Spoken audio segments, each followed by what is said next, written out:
큰 은혜의 시간 되시기 바랍니다. 할렐루야. 3부 예배에 오신 여러분 한 분 한 분을 주의 이름으로 축복합니다. 옆 사람과 기쁘게 인사하겠습니다. 오늘도 하나님의 음성을 들읍시다. 이제 어제부터 교회학교 영화부를 출발로 해서 지금 이제 성경학교와 수련회 다 이제 시작이 됩니다.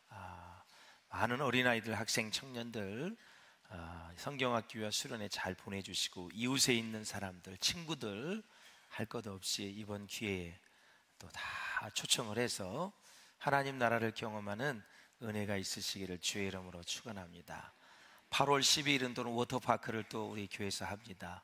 그래서 우리가 정말 우리 다음 세대에 대한 신경을 많이 쓰고 있는데, 우리 장년부들도 잊지 마시고 주위에 어린아이들이 있으면 비전교회 성경학교 가라고, 학생회 청년회 수련회 가라고 이렇게 권면해 주시기를 바라고, 마음이 좀 아픈 것은 교회 성도들 자녀를 안 보낼 때가 담임 목사님 너무 마음이 아픈 거예요. 끼고 있지 마시고 다 내보내셔서 은혜 받게 할 수 있기를 주의 이름으로 축원합니다. 어떤 분이 그래, 끼기는 제가 뭘 껴요, 그렇게 가라로도 안 가는데. 맞아요, 그게 정답이에요. 요즘 애들은 어디 가는 걸 싫어하고 간섭하는 걸 싫어하고 그런 경향이 많이 있어요. 뭐 비단 애들만 그러나요? 어른도 똑같아요. 시대가 그래요. 이럴 때일수록 정신 바짝 차리고 하나님을 잘 섬기는 은혜가 있으시기를 주의 이름으로 축원합니다. 다시 한번 옆 사람을 축복하겠습니다. 당신은 하나님의 일꾼입니다.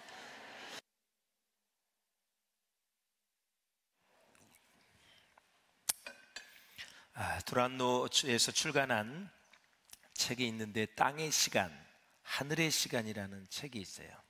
책에 보면은 불평과 시기는 어디에서 비롯되느냐, 바로 자그마한 불씨에서 비롯된다, 이렇게 얘기하고 있어요. 마음이 언짢고 기분이 안 좋아하는 데서 시작이 된다. 마음이 언짢을 때, 또 기분이 안 좋을 때 이러한 불평과 시기가 시작이 됐다. 이게 감정이죠. 그러니까 나중에는 이제 그런 게 자꾸 반복이 되면 습관이 된다. 불평 대신에 감사하는 버릇, 바로 습관을 가지라는 것을 강조하고 있어요. 그러면 인생이 완전히 달라진다. 전적으로 동의를 하죠. 감사하는 사람이 시험에 든 사람 봤겠습니까, 여러분? 감사하는 사람이 불평불만하는 거 봤어요? 다 감사가 떠나가면 다른 좋지 않은 것들이 우리를 장악하게 되어 있어요. 감사할 거리가 있어서 감사하는 것이 아니라 바로 감사 버릇 때문에, 감사 습관 때문에 우리가 감사하는 거예요. 입버릇처럼 그냥 누가 오늘 나의 교회 오다가 다리를 밟아도 감사합니다. 하나님, 산산조각 나지 않는 것이 너무 감사합니다. 가다가 누가 툭 쳐도 백을 떨어뜨렸어. 아주 그냥 품위가 좀 손상된 것 같아. 그래도 감사합니다. 이 백을 안 가진 것만 해도 얼마나 감사할까요? 순간순간 우리가 감사할 일들이 얼마나 많은지 몰라요. 그걸 찾는 게 실력이에요. 영적인 실력이고, 그게 습관이 되어지면 우리의 영을 살리게 되고 우리의 삶을 풍요롭게 할 수가 있는 거예요. 내 마음이 풍요로워야 다른 사람을 마음을 편안하게 해주죠. 사람들은 내가 돈이 있어야 좀 여유 있고 그래야 다른 사람들을 잘해준다 그러는데, 돈만 그렇습니까, 여러분? 마음이 내가 평안하게 되어지면 그게 다른 사람에게 좋은 영향력을 끼칠 수 있다라는 거죠. 옆 사람을 보고 축복하겠습니다. 당신 얼굴을 보니 진짜 감사하는 얼굴이군요. 한번 해주세요.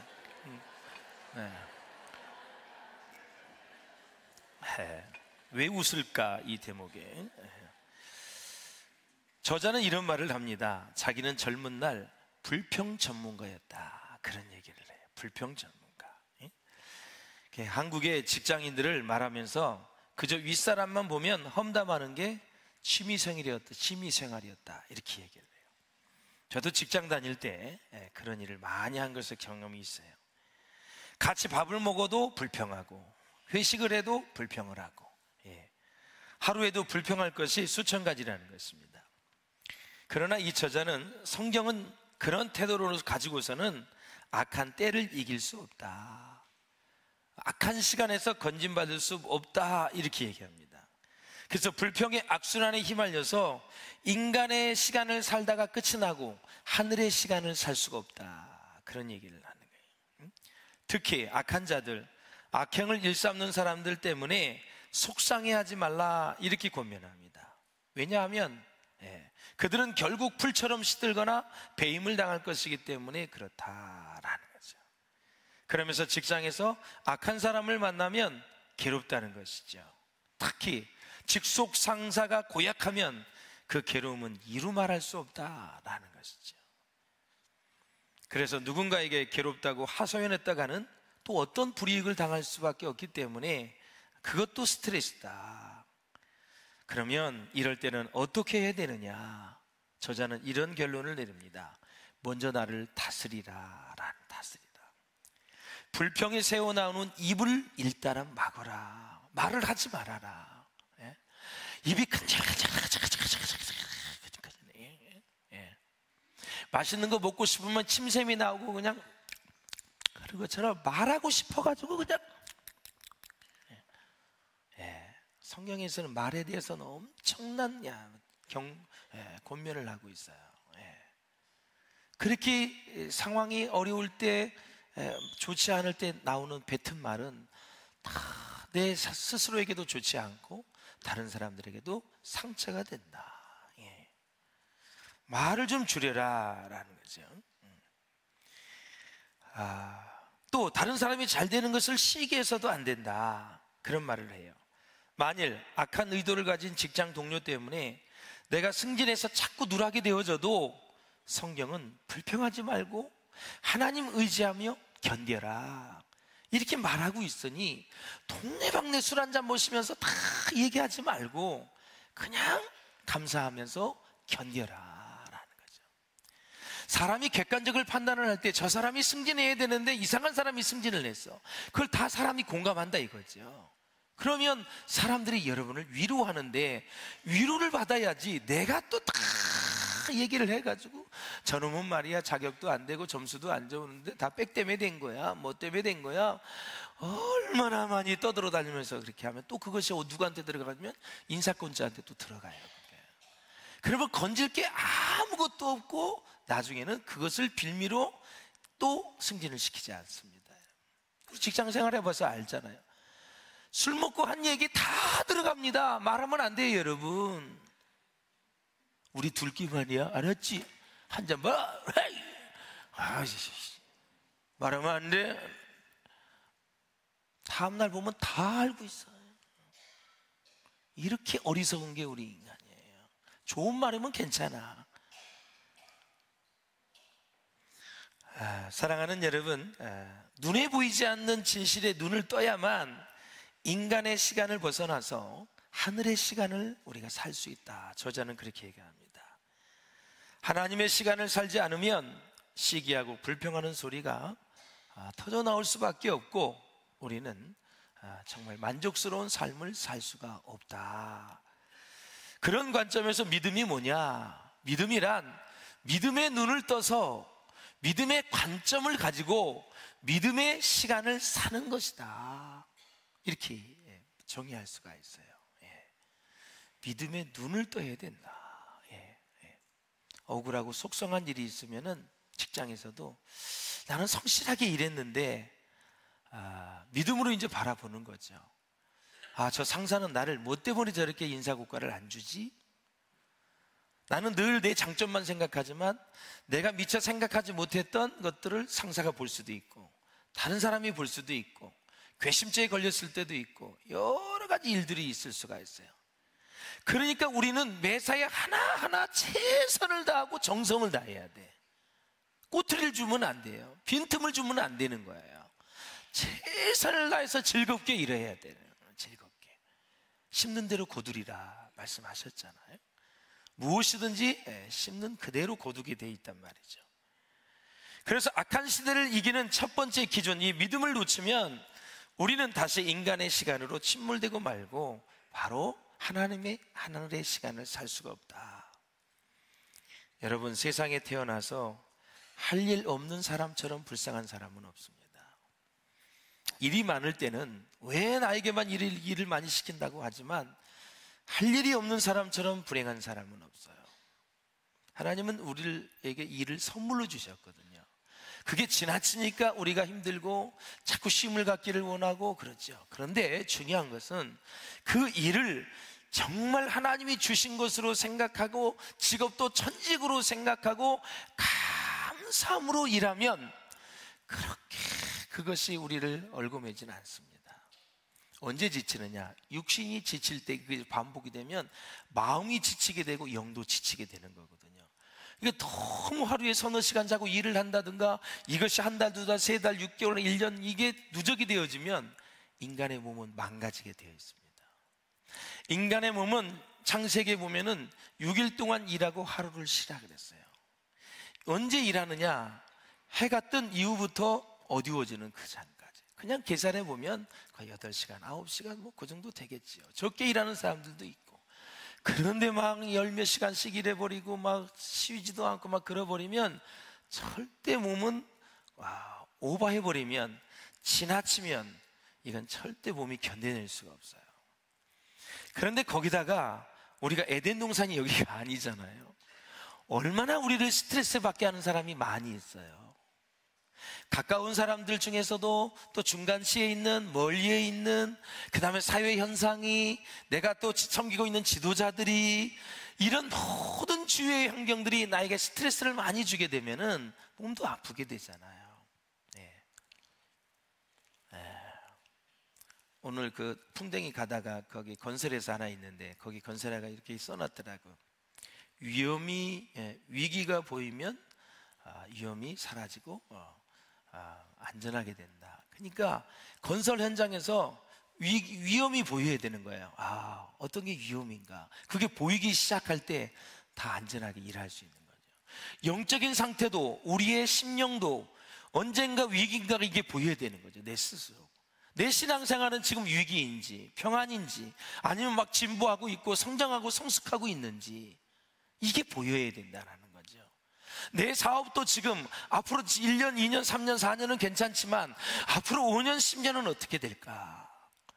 모든 것을 사회 현상을 분석해보고 기도하면서 하나님 앞에 나아가면 하나님께서 내가 분석한 것 플러스 하나님이 주신 영감이 있거든요.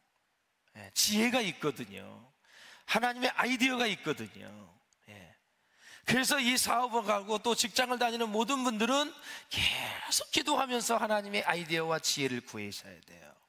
할렐루야. 그래서 단순히 직업이 없는 것을 떠나서 자기 인생에서 할 일과 목표가 없는 사람은 정말 불행한 존재예요. 그럼 그렇다고 친다면 주님 안에서 우리가 직업을 갖고 주님 안에서 또 봉사할 수 있다는 것은 축복이지요. 축복이죠. 이것이 나에게 짐이 되어질 때, 이것이 나의 어려움이 되었을 때, 이것이 나에게 정말 이건 못하겠는데 그랬을 때는 빨리 내 영적인 현상을 분석을 하고 되돌아봐야 된다라는 거죠. 여러분 어렸을 때 지게질을 해보셨나요? 이 지게질을 할 때 자기에게 질 수 있는 적정량이 있어요. 근데 거기에다가 벽돌 하나만 부럽고 한 장만 올려도 너무 힘들어서 못 가요. 아주 힘을 써서 한 번은 갔다 올 수 있지만 하루 종일 일할 수가 없어요. 정신적인 것도 육체적인 것도 영적인 것도 내가 담을 수 있을 만한 것들이 있어요. 어떤 사람은 정신적인 멘탈이 강한 사람이 있어요. 잘 버텨내요. 이겨내요. 아주 씩씩해요. 영적인 것도 어떠한 얘기를 들어도 아무 신경 안 쓰고 오직 주님만 바라보는 그러한 사람이 있어요. 영적으로 강한 거지요. 하나님 앞에 훈련을 많이 받은 거고 사람보다 하나님을 의지하는 것이 강한 거지요. 육체도 그래요. 근육질인 사람은 힘이 있기 때문에 많은 힘을 쓸 수가 있어요. 그러나 연약한 사람, 이 지방만 있는 사람들은 힘이 쓰다가 말다가 근육질인 사람을 따라갈 수가 없어요. 오늘 이 본문에서 일어나는 모든 현상을 볼 때에 영적으로 충만한 사람과 그렇지 않는 사람, 정신적인 멘탈이 있는 사람과 그렇지 않는 사람, 완전히 가난한 사람, 부유한 사람들이 지금 막 갈등을 겪고 있는 거예요. 거기에서 지금 느헤미야가 여호와를 경외하며 어떠한 리더십을 가지고 이것을 돌파했는지 이것을 보시면 여러분의 직장, 사업, 인생의 삶, 어려움, 시험 이 모든 것을 만날 때 어떻게 해야 될지 답이 나오게 되어 있어요. 그래서 성경을 통해서 은혜를 받으면 정말 힘이 생겨요. 소망이 생겨요. 위로를 받게 되고요. 아, 나만 힘든 게 아니구나. 우리나라만 힘든 게 아니구나. 안 믿는 사람은 힘든 게 아니라 믿는 사람들도 힘들구나. 폭넓은 시야와 마음을 가지고 모든 환경을 이제는 막 힘겨워하다가 그것을 인정하면서 그냥 억셉트하면서 가는 거예요. 그러면서 하나님의 줄기, 말씀, 기도, 그 말씀의 뿌리를 붙잡고 딱 나아가면 신앙이 뼈대를 잘 갖추어져서 어떠한 바람에도 흔들리지 않게 되는 거예요. 할렐루야. 예. 사랑하는 여러분, 그래서 나에게 비전이 없으면 하나님의 일을 하지 못합니다. 뿐만 아니라 나에게 믿음이 없어도 하나님의 일을 하지 못합니다. 세 번째, 우리에게 희망이 없고 천국이 없으면 하나님의 일을 하지 못하는 거죠. 왜 우리가 힘들어도 박해를 받고 핍박을 받아도 누군가 막 이상한 얘기를 해도 왜 교회에 나오고 믿음을 지킵니까? 죽어서 천국 가기 때문에 그렇죠. 주님이 우리를 기다리니까, 우리에게 상급을 주시니까 버티는 거죠. 요즘에 뭐 연극 하나가 지옥이 없다는 것 때문에 지금 시끌시끌하지요. 연극이긴 하지만 지옥이 없다. 예수 안 믿는 사람은 얼마나 좋겠어요? 지옥이 없다. 마음껏 살아도 되는 거예요. 한 번 죽는 것은 사람에게 정하신 것이요, 그 이후에는 심판이 있으리니. 우리의 인생도 하나님이 주신 거고, 죽는 것도 하나님이 정하신 거고, 사후의 모든 세계를 주장하는 것도 하나님이세요. 예수 믿고 영접하면 천국 가는 거고, 예수 안 믿으면 다 지옥이죠. 어딜 가겠어요? 여러분, 성경은 딱 하나예요. 잘 믿으면 축복이고 안 하면 심판이에요. 회색지대는 없어요. 예수 믿으면 천국이고 안 믿으면 지옥입니다, 여러분.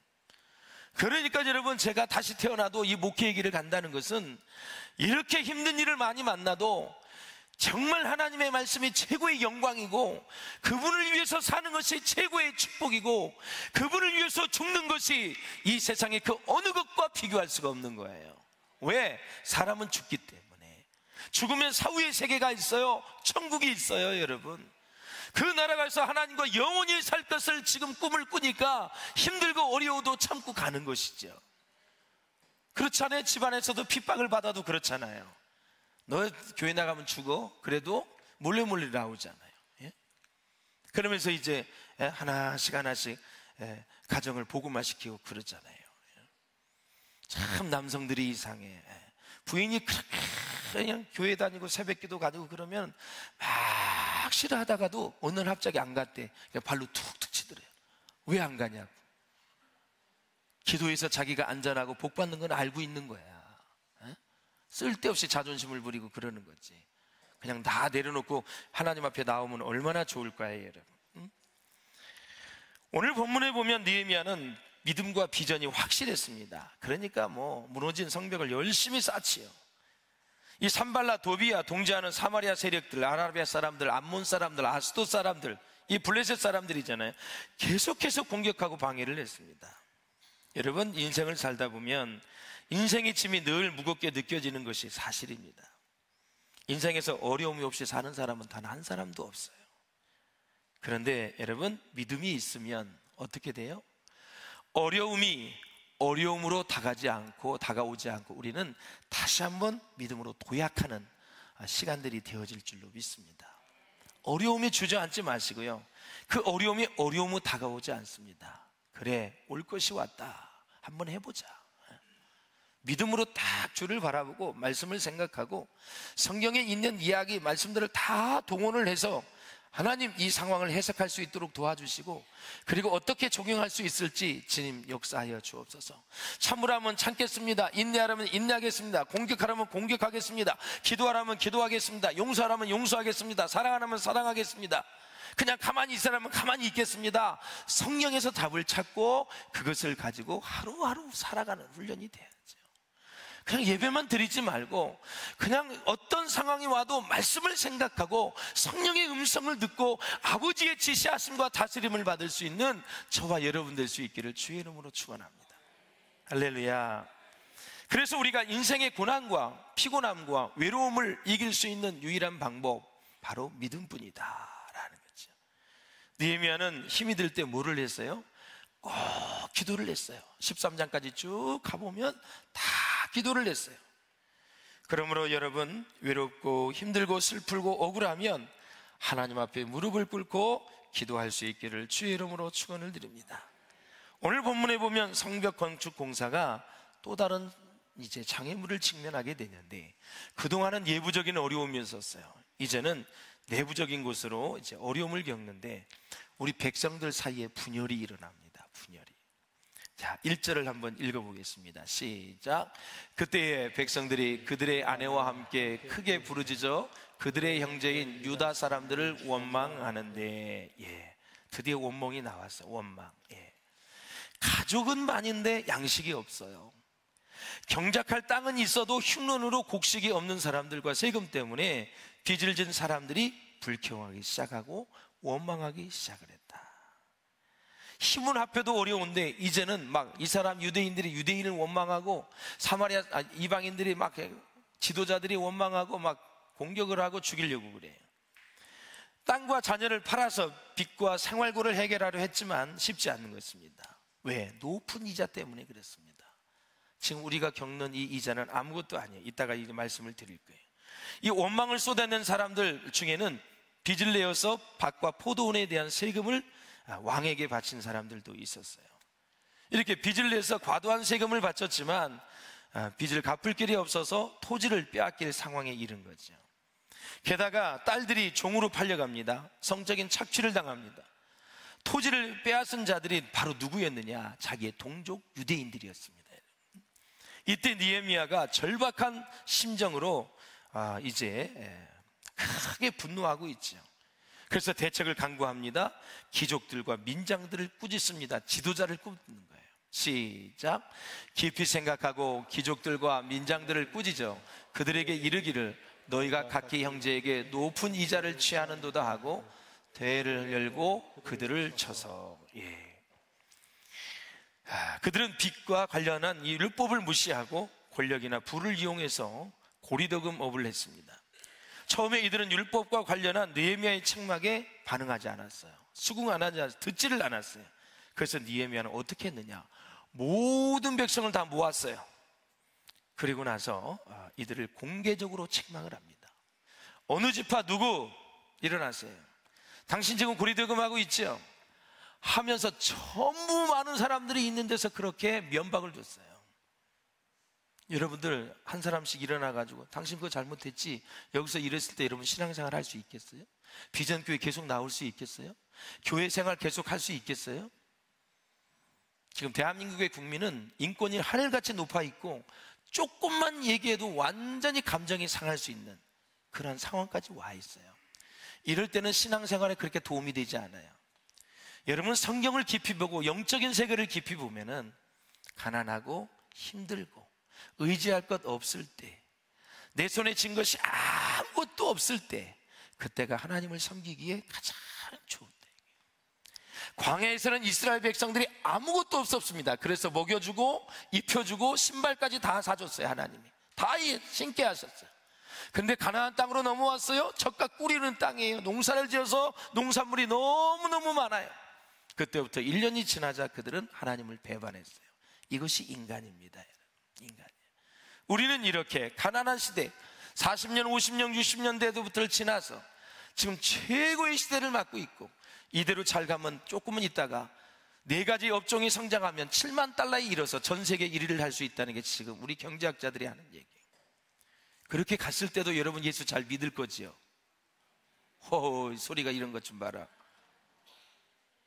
7만, 8만 달러 가도 잘 예수 믿겠지요?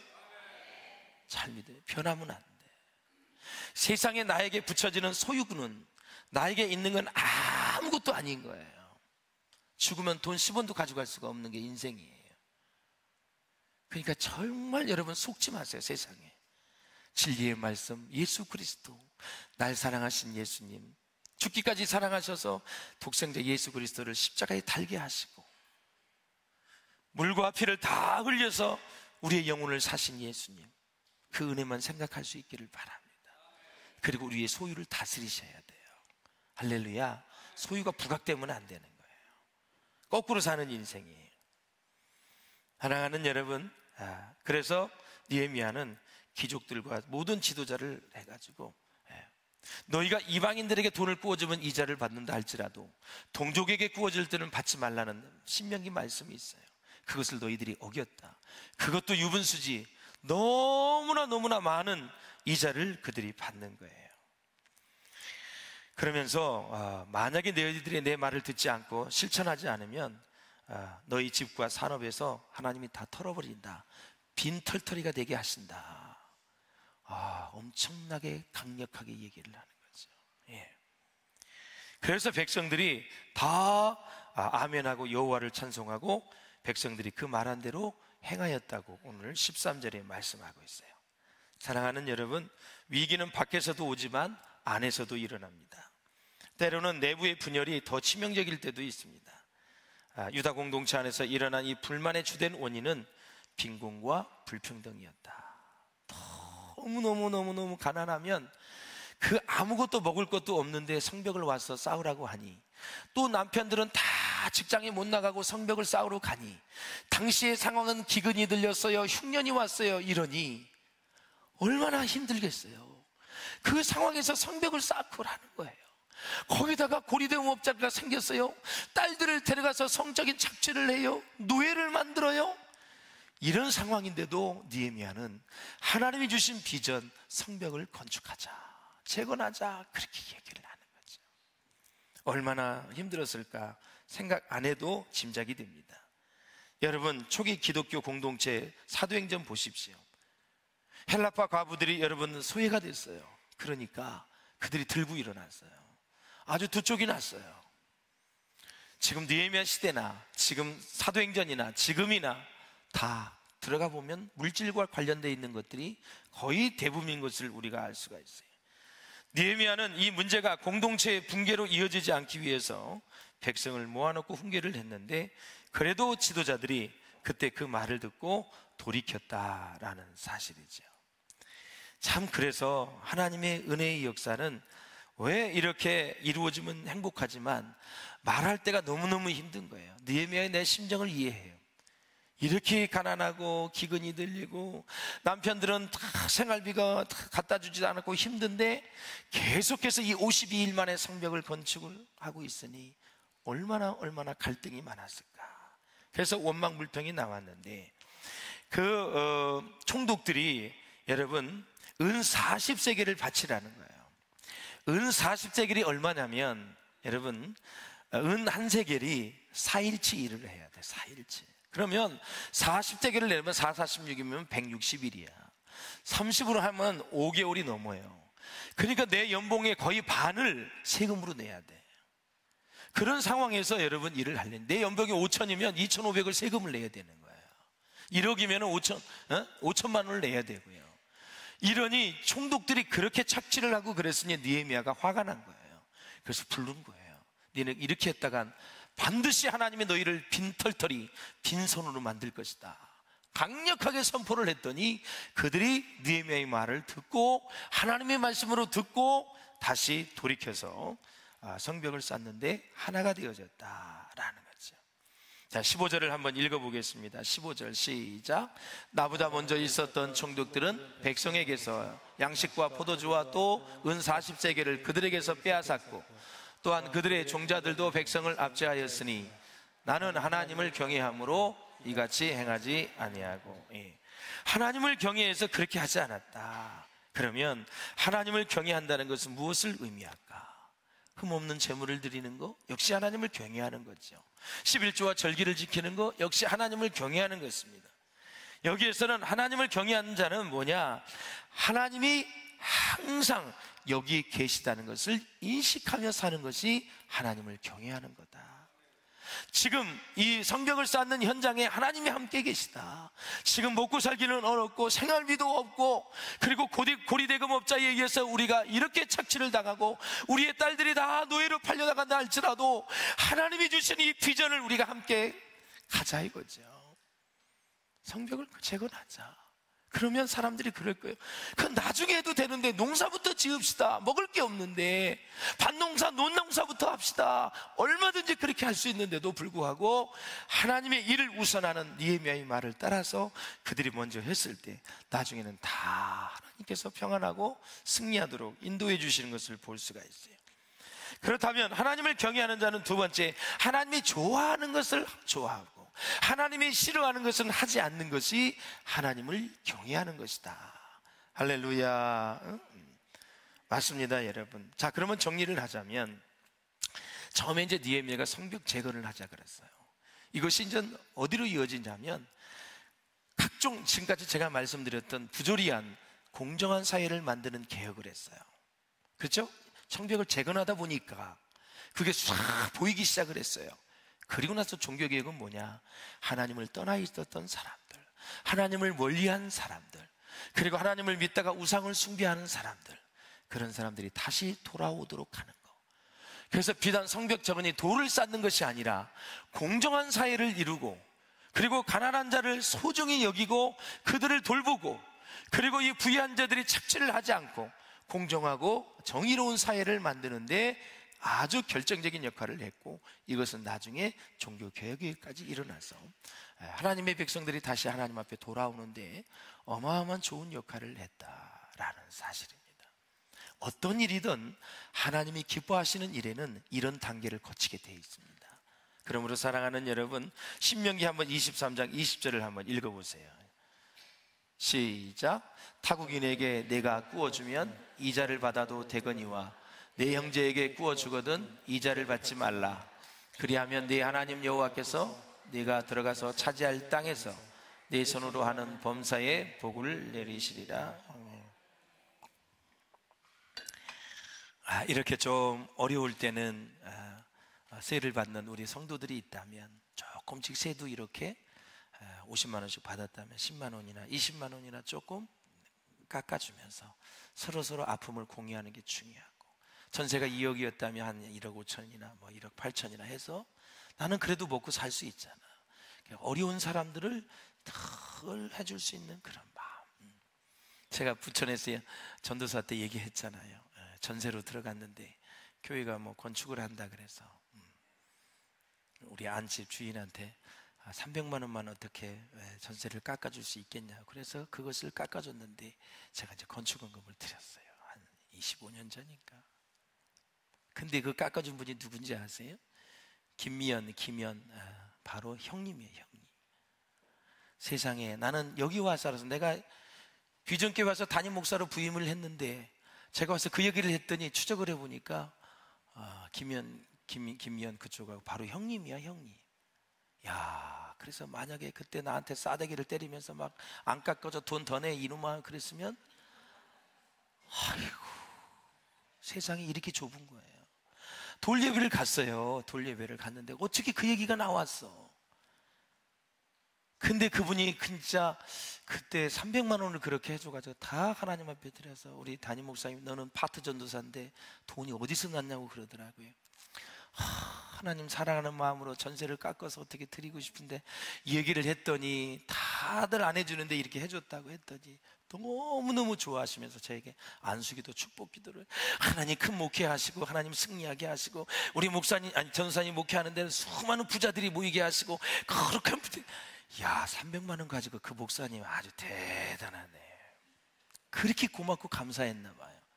아니, 파트가 제가 30만 원 사례비를 받았던데 300을 했으니까 돈의 가치를 아시겠죠, 여러분. 너무너무 고마우셔가지고 그렇게 해주셔가지고. 예. 사랑하는 여러분, 이렇게 어려울 때는 조그만 것이라도 같이 이렇게 나누면서, 특히 가진 자들, 그리고 세를 놓거나 뭐를 하는 이럴 때는 그때 여러분 하면 얼마나 좋아요. 그리고 나서 좀 깎아주고 비전교회 좀 한번 갈까요? 그러면 조금 마음이 열릴 것 같은데 막 착취를 하고 막 그냥 안 주기만 하면 막 그냥 어디 경찰서에 가서 얘기를 하고 막, 그런 사람한테 전도하면 될 것 같아요? 너나 잘 살아라. 조금만한 마음을 가지고 우리가 주를 돌아보면은 우리가 정말 섬겨야 될 사람들, 국률이 여겨야 될 사람들이 너무 많이 있다라는 사실이죠. 제가 링컨의 얘기를 하고 마치겠습니다. 여러분, 미국 사람들이 가장 존경하는 인물이 아브라함 링컨인데, 이 사람은 작은 일에 충성한 사람이에요. 그리고 독서에 미친 사람, 독서광이라 그래요. 그리고 그는 학교 정식 교육은 9개월밖에 받지 못했습니다. 그는 독서를 통해서 실력을 키운 사람이에요. 낮에는 일하고 밤에는 책과 씨름했던 사람인데, 그래서 그는 이런 유명한 얘기를 했지요. 시작. 한 권의 책을 읽은 사람은 두 권의 책을 읽은 사람의 지도를 받게 되어 있다. 실력을 얘기하는 거고, 그만큼 책을 읽는 것이 중요한 거예요. 이 링컨은 정직한 성품과 요동하지 않는 감정을 갖고 있는 게 아주 장점이었어요. 또 말씀 묵상을 하고 기도를 통해서 속사람의 능력이 충만한 사람이었고, 성경을 사랑했어요. 말씀을 암송을 했어요. 그 어머니가 신앙생활을 너무너무 잘했는데 성경을 많이 들려줬고 암송을 많이 시켰어요. 그래서 유언을 했어요. 어머니가 돌아가실 때, 아브라함 링컨, 내 말 잘 듣거라. 이 성경책은 할아버지에게서 물려받은 것이다. 내가 여러 번 읽어 많이 낡았지만 우리 집안의 값진 보물이란다. 나는 너에게 100에이커의 땅을 물려주는 것보다, 122,417평이에요. 그 땅을 물려주는 것보다 이 한 권의 성경책을 물려주는 것을 진심으로 기쁘게 생각한다. 링컨, 성경을 부지런히 읽고 말씀대로 하나님을 사랑하고 이웃을 사랑하는 사람이 되어다오 그랬습니다. 어머니가 돌아가신 이후에 그는 수없이 많은 낙선을 했습니다. 9번을 떨어졌는데 대통령에 취임시켜서 이런 말을 합니다. 미 합중국 대통령으로서 이제 마지막 연설을 하는데 성경책을 보여주면서, 이 낡은 성경책은 바로 어머니에게서 제게 물려주신 아주 하나님의 말씀입니다. 저는 이 성경책으로 말미암아 대통령이 되어 여기 이 자리에 서게 되었습니다. 저는 성경 말씀대로 이 나라를 통치할 것을 약속을 드립니다. 대통령이 된 이후에도 성경을 묵상하고 기도하는 일을 게을리하지 않았습니다. 신앙의 내공을 쌓고, 그래서 미국에서 가장 학력이 낮은 사람이었지만, 가장 못 배운 사람이었지만, 얼굴이 원숭이라고 소문이 날 정도로 못생겼지만 가장 존경하는 사람이 되었습니다. 여호와를 경외하는 사람들이 이렇게 된다라는 사실이죠. 사랑하는 여러분, 나라와 민족을 사랑하신다면 여야의 국회의원을 위해서 기도해 주시기를 바랍니다. 정말 우리가 뽑았으니 그들이 아브라함 링컨처럼 하나님의 말씀의 가치를 가지고 씨름하며 백성을 위하여 눈물을 흘리고 대한민국을 사랑하는 마음으로 일을 할 수 있도록 저들에게 지혜와 아이디어와 그리고 이 민족을 이끌어갈 수 있는 리더십을 달라고 기도하시면 하나님이 반드시 응답해 주실 줄로 믿습니다. 사랑하는 여러분, 느헤미야는 이 어려운 시대에 하나님을 경외하는 지도자였습니다. 백성을 사랑했습니다. 그리고 모든 부한 자들을 책망하여 그것을 가난한 자들에게 나눠 주었고, 그래서 모든 부조리한 제도들을 고쳐서 성벽 재건뿐만이 아니라 정의로운 사회를 만들었고, 그리고 많은 백성들이 주님 앞에 돌아오는 놀라운 축복의 역사를 경험했습니다. 우리 힘들고 어렵더라도 하나님이 우리에게 명하신 일이라면 손에 손을 잡고 함께 미래를 향해서 걸어갈 수 있는 비전의 사람, 꿈의 사람, 소망의 사람들, 희망의 사람들 다 될 수 있기를 주님의 이름으로 축원합니다. 기도하겠습니다. 우리 기도하실 때 하나님, 비전이 없으면 하나님의 일을 할 수가 없습니다. 믿음이 없으면 하나님의 일을 할 수가 없습니다. 천국에 대한 소망이 없으면 하나님의 일을 할 수가 없습니다. 느헤미야는 가장 어려운 시대에 그는 다시 고국에 돌아와 성벽 재건을 위해서 힘썼습니다. 그 과정 속에 수많은 어려움들이 있었지만 그 어려움을 말씀에 하나님 의지